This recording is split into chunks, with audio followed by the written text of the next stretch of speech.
Creo que nuestra nueva empleada es una sociópata. Relatos Reddit OF. Trabajo en un puesto de bajo nivel de gestión en una empresa de oficina.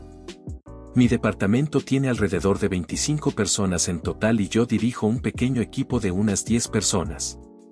El ambiente laboral es bastante informal, es común que la gente se haga amiga de sus compañeros y que salgan a tomar algo o a eventos después del trabajo para socializar. Hace unos 6 meses, una mujer se unió al departamento. La llamaré Jen. No está en mi equipo, pero todos usamos el mismo espacio de oficina y ella se sienta justo al lado de mí. Jen tiene 20 y tantos años, pero es muy pequeña y delgada y a menudo la confunden con una adolescente. Al mes de haber llegado, Jen comenzó a tener episodios de llanto en el trabajo. Las razones parecían legítimas: la muerte de familiares, problemas legales o de vivienda, etc. El departamento fue muy empático e hizo todo lo posible por animarla cuando parecía estar sufriendo. No lo noté en ese momento, pero empezó a formar un patrón: tenía episodios de llanto cada 1 o 2 semanas. Nunca eran escandalosos ni dramáticos, simplemente se le llenaban los ojos de lágrimas en su escritorio y comenzaba a mandar mensajes por Slack preguntando si alguien tenía tiempo para hablar. Usualmente alguien, a menudo otras mujeres del departamento, la apartaba y le ofrecía apoyo hasta que se calmaba. Nosotros, en la gerencia, solíamos animarla a que se tomara el resto del día libre, pero siempre se negaba, y después de ser consolada, volvía a trabajar como si nada, riendo y bromeando. Hace unos 3 meses, Jen desarrolló un enamoramiento enorme por un hombre de un departamento vecino. Les contaba a las otras mujeres lo guapo que le parecía y se obsesionaba con cualquier interacción que tuviera con él. Él le habló un par de veces en forma casual, y ella ni siquiera sabía su nombre, pero comenzó a decir que estaba emocionada por salir con él para poder irse de su situación actual. Esto nos levantó algunas banderas amarillas, pero lo tomamos como un simple enamoramiento juvenil. Finalmente, Jen convenció a una compañera de trabajo para que le pasara su número al chico. Desafortunadamente, él decidió no escribirle. Jen se mostró inusualmente alterada y comenzó a quejarse en voz alta. Incluso llegó a mandar un mensaje a uno de sus líderes de equipo a las 9 de la noche quejándose de que merecía una explicación y que la estaban gosteando. Sus compañeras intentaron calmarla, recordándole que él podría estar casado o simplemente no estar interesado, pero ella se negó a escucharlas y siguió con sus quejas públicas y ruidosas. Jen dijo que quería verse especialmente atractiva para hacer que él se arrepintiera de haberla gosteado. Comenzó a imitar a algunas de las mujeres más jóvenes del departamento, comprando copias de sus atuendos y accesorios, y preguntando abiertamente dónde compraban su ropa para conseguir lo mismo. Se obsesionó especialmente con una mujer gótica, hasta el punto de copiar sus atuendos del día anterior al pie de la letra. La mujer copiada aparentemente se hartó y empezó a ir al trabajo con atuendos cada vez más estrafalarios, cadenas corporales, arneses, para evitar ser imitada, y algunos compañeros comenzaron a hacer apuestas sobre si Jen llegaría a ir con un arnés. No lo hizo. En ese momento, varios compañeros salieron un viernes por la noche a tomar algo. Como el ambiente en la oficina es informal, Jen fue invitada.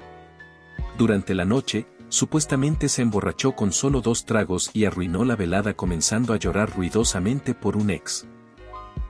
La hermana de una compañera la llevó al baño, donde Jen se pasó al menos media hora desahogándose sobre lo frustrada que estaba por sus problemas sociales.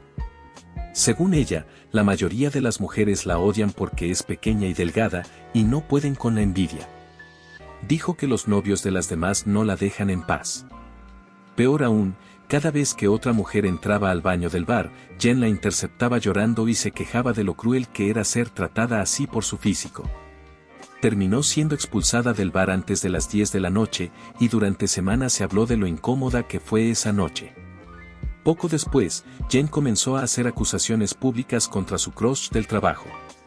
Afirmaba que él la acechaba por los pasillos y que la acorralaba para mirarle el trasero y hacer comentarios obscenos sobre sexo anal. Seguía a compañeras durante sus descansos y les escribía constantemente sobre esto. En ese punto, ya había escuchado demasiado y animé a Jen a hablar con recursos humanos. Se negó, diciendo de repente que el acoso no era tan grave. Durante las siguientes semanas, varias personas notaron que, estando en la misma habitación que el supuesto acosador, no ocurría ninguna interacción. Luego, ella volvía a la oficina diciendo que la habían acosado y que le habían hecho comentarios sexuales. Una de las situaciones más graves la presencié yo personalmente. Jen pasó caminando en silencio junto al hombre, sin interacción, y minutos después, cuando regresé a la oficina, estaba encorvada en su escritorio, con dos mujeres a los lados, describiendo cómo el hombre la había seguido a una esquina oscura y le había dicho cosas sexuales sobre su figura delgada. Me reuní con recursos humanos poco después. Describí las mentiras que había escuchado directamente y proporcioné fechas y horarios. Toda nuestra instalación tiene cámaras, así que confiaba en que revisarían el material y confirmarían mis observaciones. Dejé claro que el acoso podría haber ocurrido, pero que, a pesar de haber presenciado mentiras, no quería asumir que todo lo que decía era falso. RH lo tomó en serio y convocó una reunión con Jen. Durante la reunión, ella insistió en que si estaba siendo acechada y pidió que se iniciara una investigación formal. Eso fue supervisión. RH revisó inmediatamente las grabaciones de los horarios que les proporcioné y entrevistó a varias mujeres a las que Jen les había contado su versión. De ahí comenzaron los rumores, y muchas personas empezaron a pedir sus propias reuniones con RH. Al parecer, sus mentiras eran constantes y mal disimuladas, y la gente empezó a alarmarse. RH le pidió a Jen que proporcionara sus propios horarios de los supuestos incidentes. De repente, Jen no podía recordar ninguna fecha, ni siquiera vagamente, y empezó a llorar abiertamente y desmoronarse en la oficina por el estrés. Desarrolló migrañas severas que la hacían faltar justo los días que RH quería reunirse con ella, o decía que sus jefes la sobrecargaban tanto de trabajo que no tenía tiempo para ir. Mientras RH insistía, Jen comenzó a hablar mal de la representante de RH, llamándola arrogante y condescendiente. Una mañana, Jen escribió un correo hostil criticando a la representante de RH por no entender lo ocupada que estaba, y luego paseó su laptop por la oficina mostrándole a todos cómo se defendió. Jen se volvió cada vez más paranoica y comenzó a acercarse intensamente a las personas con las que creía tener una conexión. Dos mujeres más pidieron reuniones con RH por el comportamiento obsesivo de Jen. Además de copiar ropa, empezó a quedarse mirando fijamente a ciertas personas durante largos periodos. Sé que mirar fijamente puede parecer algo trivial, pero, sentada cerca de mí, fui testigo directo. Jen se giraba en su silla y se quedaba en silencio, con los ojos bien abiertos, mirando fijamente a alguien por hasta 30 minutos. No era una mirada agresiva o amenazante, era como si ni siquiera fuera consciente de lo que hacía, como si estuviera absorbiendo visualmente a la persona. Cuando la persona la notaba y la saludaba con la mano, Jen se sobresaltaba, como si no supiera que estaba siendo vista. También la vi seguir discretamente a personas por las áreas comunes, escondiéndose tras esquinas o ventanas, mirándolas en silencio con los ojos vidriosos. Me perturbaba, pero no sabía cómo contárselo a RH sin sonar mezquino. Cuando RH fue más insistente en pedir reuniones, Jen se descompuso más. Desde su primera reunión, le dijeron que alguien había reportado su denuncia de acoso, y desde entonces hizo de su misión personal descubrir a la rata. Empezó a acorralar a compañeros pidiéndole su opinión sobre una lista de sospechosos. En un momento le dijo a alguien: cuando descubra quién me reportó, voy a empezar a romper cráneos. Como es natural, la gente se alarmó, y hubo otra oleada de reportes a RH. RH de pronto dejó de convocar a Jen y se mantuvo en silencio. Sospecho que estaban trabajando con el departamento legal para planear su despido, pero ese silencio puso nervioso a todo el mundo. Una compañera vulnerable era seguida por Jen a diario durante sus descansos, y si salía a escondidas a las zonas comunes, Jen le enviaba mensajes rogándole pasar tiempo de chicas. Un día Jen la siguió, le dio una nalgada sin advertencia y dijo que tenía que hacerlo. Esta mujer tiene ansiedad diagnosticada, tuvo varios ataques de pánico y faltó día y medio al trabajo. Tenía tanto miedo de Jen que no quiso reportarlo a RH y en cambio se escondía lo más posible. 2 días después de la nalgada, Jen se hizo un tatuaje muy parecido al que ella tenía. Fue como una forma enfermiza de marcar territorio. Pedí otra reunión con RH y compartí lo que pude, pero como la víctima principal no quería hablar, todo era rumor. Dejé claro que la gente estaba miserable y asustada, y que Jen era una demanda esperando suceder. Me respondieron, estamos tan molestos como tú y esto terminará pronto. Así que aquí estoy. La gerencia ha empezado a reunirse con las personas más vulnerables para almorzar juntas en grupo, como estrategia de seguridad.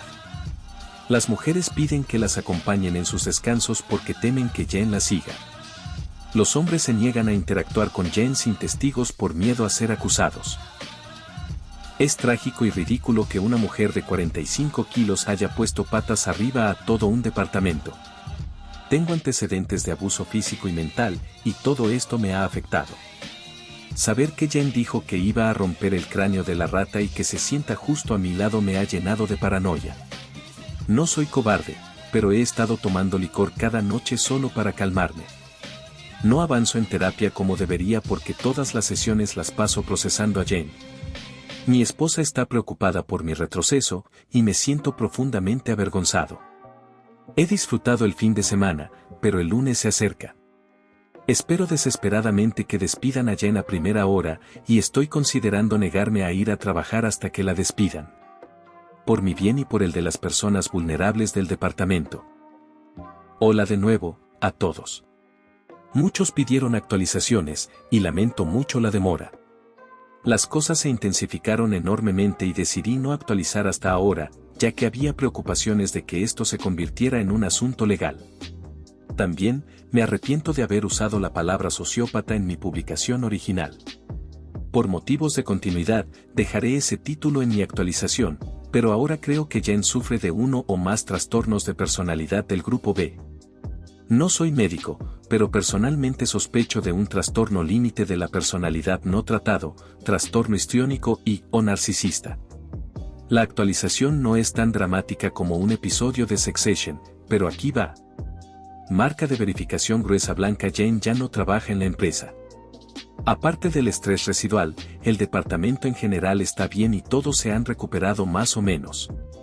Intentaré resumir los eventos por secciones, aunque seguirá siendo largo y algo complicado.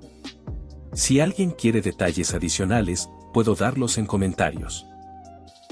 Varios me criticaron por ser muy extenso en mi primer post, así que haré mi mejor esfuerzo por ser breve. 1. Acusación de intento de asesinato. Poco después de mi primer post, Jen se obsesionó con una de las empleadas que había reportado su comportamiento a RH, asumiendo que era la rata que había empezado todo. La llamaremos Sarah. Sarah era una de las mujeres con las que Jen había intentado hacerse amiga, y también una de las que ella imitaba en su ropa. Después de que Sarah la reportó, comenzó a evitarla abiertamente, lo que aparentemente le dolió mucho a Jen. Se la veía llorar en la sala de descanso, preguntando por qué Sarah la odiaba. Poco después, Jen y una pariente suya que también trabajaba en la empresa comenzaron a decirle a la gente que el hermano de Sarah, quien a veces la recogía del trabajo, había intentado asesinarla al intentar sacarla de la carretera y lanzarla por un puente. Afirmaban que estaban seguras de que Sarah le pidió que lo hiciera, ya que había estado actuando sospechoso últimamente.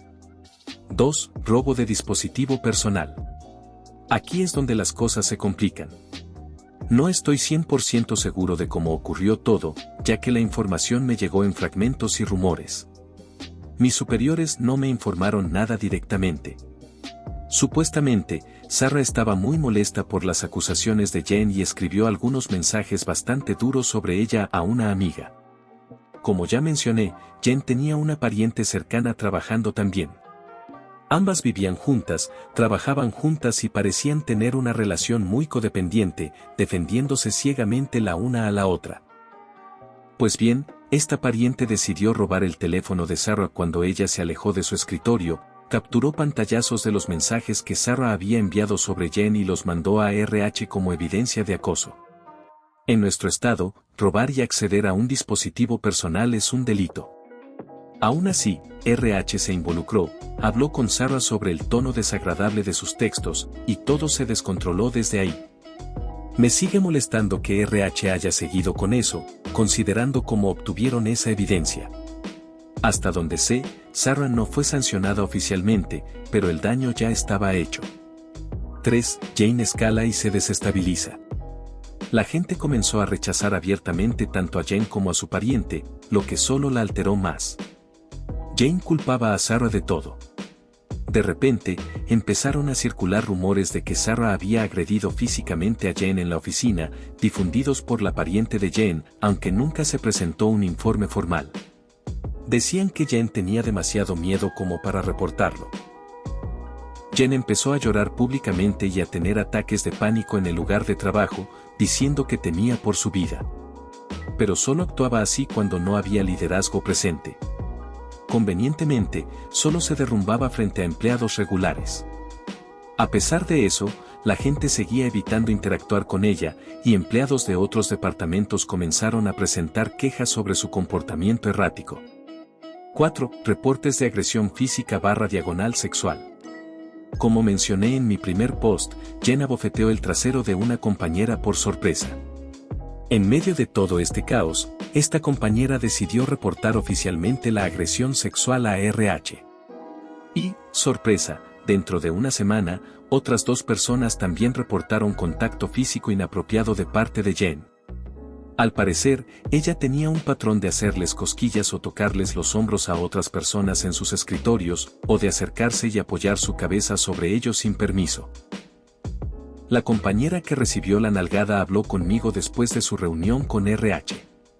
Dijo que no había reportado antes por miedo a las represalias, ya que Jane había hecho amenazas físicas en el pasado sin consecuencias aparentes. También temía que Jane invirtiera la situación y dijera que ella era quien había iniciado el contacto. Y francamente, esa era una posibilidad muy real. Pues bien, esta pariente decidió robar el teléfono de Sarah cuando ella se alejó de su escritorio, capturó pantallazos de los mensajes que Sarah había enviado sobre Jane y los mandó a RH como evidencia de acoso. En nuestro estado, robar y acceder a un dispositivo personal es un delito. Aún así, RH se involucró, habló con Sarah sobre el tono desagradable de sus textos, y todo se descontroló desde ahí. Me sigue molestando que RH haya seguido con eso, considerando cómo obtuvieron esa evidencia. Hasta donde sé, Sarah no fue sancionada oficialmente, pero el daño ya estaba hecho. 3. Jane escala y se desestabiliza. La gente comenzó a rechazar abiertamente tanto a Jane como a su pariente, lo que solo la alteró más. Jane culpaba a Sarah de todo. De repente, empezaron a circular rumores de que Sarah había agredido físicamente a Jane en la oficina, difundidos por la pariente de Jane, aunque nunca se presentó un informe formal. Decían que Jane tenía demasiado miedo como para reportarlo. Jane empezó a llorar públicamente y a tener ataques de pánico en el lugar de trabajo, diciendo que temía por su vida. Pero solo actuaba así cuando no había liderazgo presente. Convenientemente, solo se derrumbaba frente a empleados regulares. A pesar de eso, la gente seguía evitando interactuar con ella, y empleados de otros departamentos comenzaron a presentar quejas sobre su comportamiento errático. 4. Reportes de agresión física / sexual. Como mencioné en mi primer post, Jane abofeteó el trasero de una compañera por sorpresa. En medio de todo este caos, esta compañera decidió reportar oficialmente la agresión sexual a RH. Y, sorpresa, dentro de una semana, otras 2 personas también reportaron contacto físico inapropiado de parte de Jane. Al parecer, ella tenía un patrón de hacerles cosquillas o tocarles los hombros a otras personas en sus escritorios, o de acercarse y apoyar su cabeza sobre ellos sin permiso. La compañera que recibió la nalgada habló conmigo después de su reunión con RH. Dijo que no había reportado antes por miedo a las represalias, ya que Jane había hecho amenazas físicas en el pasado sin consecuencias aparentes. También temía que Jane invirtiera la situación y dijera que ella era quien había iniciado el contacto. Y francamente, esa era una posibilidad muy real. 5. Jane y su pariente renuncian. No sé exactamente qué empujó a Jane al borde, pero un lunes cualquiera, tuvo un colapso total. No lo presencié, pero me contaron que empezó a llorar en el piso de trabajo diciendo cosas como, no puedo más, y estoy harta de todo esto. Una empleada con algo de sarcasmo dijo que Jane lloraba tan fuerte que se ahogaba y tenía mocos. Jane solía decorar su escritorio con dibujitos que hacía y pegaba. Después del colapso, regresó a la oficina y los arrancó todos, algunos los rompió, y pidió una reunión urgente con su jefa. Salieron juntas, y unos 10 minutos después, la jefa volvió sola. Jane no regresó a su escritorio. Luego me enteré de que tanto ella como su pariente habían renunciado ese mismo día, sin dar ningún tipo de aviso. 6. Exposición del sabotaje. Como golpe final, una de las dos, no sé cuál, publicó los mensajes privados de Sarah en Facebook. Jane supuestamente también hizo una publicación acusando a la empresa de permitir el bullying, y en los comentarios presumió de haber destruido o perdido materiales importantes para sabotear a otro empleado, cuyo nombre incluyó. Ese empleado ya había sido llamado la atención por pérdida de materiales, y estaba bajo escrutinio. Nadie sabe por qué Jane lo saboteó, ya que era muy tranquilo y evitaba los conflictos. Mi teoría personal es que Jane intentó coquetearle al principio y, al ver que no era receptivo, se vengó. Por lo que sé, él es gay. Horas después, borraron todo lo que habían publicado en Facebook. Tal vez alguien los amenazó legalmente o se dieron cuenta de que habían metido la pata. 7. Conclusión. Ahora las cosas han vuelto a la normalidad. La gente está visiblemente más feliz y relajada, y la productividad se ha disparado. Aunque muchos, incluido yo, estamos molestos de que no despidieran a Jane desde sus primeras amenazas físicas, el ambiente es mucho mejor ahora. No sé si la empresa planea demandar a Jane por destruir materiales, que además estaban relacionados con estudios clínicos de pacientes con cáncer, lo cual es horrible. Pero me da la impresión de que quieren cerrar el caso y no hablar más del asunto. El joven al que Jane había acusado de acoso ha vuelto al trabajo y parece estar bien. He notado que varios empleados hacen un esfuerzo por incluirlo en las charlas, para que se sienta cómodo. Sobre mí. Algunas personas muy amables me pidieron que me cuidara, y les agradezco de verdad. Estoy mucho mejor ahora y tratando de volver a mi camino. He estado reduciendo el consumo de alcohol y reenfocándome en mis hobbies y vida social. Tuve una conversación larga con mi esposa la semana en que Jane renunció. Me disculpé por haberme desmoronado emocionalmente y por cargarla con mi malestar. Hubo algunas noches en que me emborraché hasta perder el conocimiento, me hundí en vergüenza y dormí en el sofá porque sentía que ella no merecía dormir al lado de alguien tan miserable. Ella aceptó mi disculpa de inmediato. Dijo que estaba muy preocupada, porque mi angustia y mi retroceso eran muy evidentes. Cuando le confesé que dormía en el sofá por vergüenza y por pensar que merecía algo mejor, se le llenaron los ojos de lágrimas y me regañó mientras me abrazaba con fuerza, por tener ideas tan estúpidas.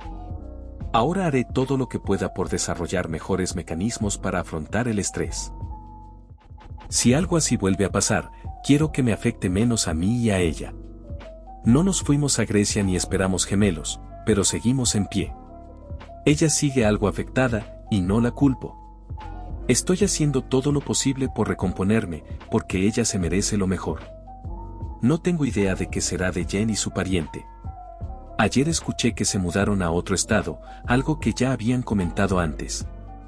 Había preocupación de que volvieran a causar problemas, pero sin base legal, lo dudo.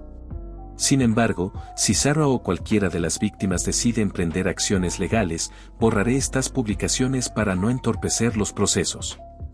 Gracias a todos los que ofrecieron apoyo, consejos y buenos deseos. Lo aprecio de corazón. Hubo momentos en los que pensé que me estaba volviendo loco, pero leer historias similares me ayudó mucho. Si hay una lección en todo esto, es que la salud mental no es una broma, y si crees que tienes algún problema, especialmente si son graves, como los de Jane, busca ayuda profesional. Gracias nuevamente. Que tengan un gran día.